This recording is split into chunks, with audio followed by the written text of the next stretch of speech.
I just finished House of Flame. Let me try that again. I just finished House of Flame and Shadow. I've been laying in bed for an hour because I don't know what to do with myself. It's over. I was waiting for it for 2 years, and now it's over. Oh, I'm gonna try and keep this short, but I have a lot of thoughts. I hate that I'm about to say this, but I think that was my least favorite Crescent City book. I liked it less than CC1 and even less than CC2. I felt like all of the problems that I had with CC1 and 2 were amplified in this book, whereas the things that I really liked about CC1 and 2 were less prevalent. I really think it comes down to is a problem with the editing. It felt like no one edited this book. First of all, it's almost 1,000 pages long, which we're just used to at this point with Sarah. Sarah, how she does it, I don't know.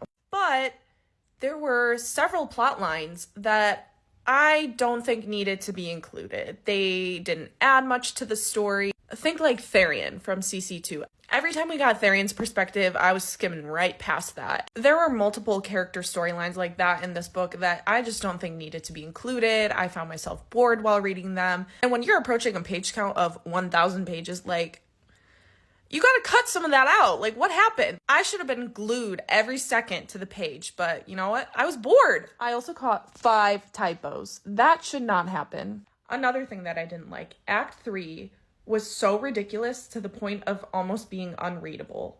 There were so many leaps of logic that just made no goddamn sense whatsoever. Timeline makes no sense. It kind of feels like season 7 and 8 of Game of Thrones when all of a sudden they just started throwing, like, time, space, and reality to the wind, and an army was able to cross Westeros in the span of an episode. Like, it felt like that. It just made no sense. Fantasy is fantasy, but it still needs underpinnings of logic to make it feel real, and this wasn't there.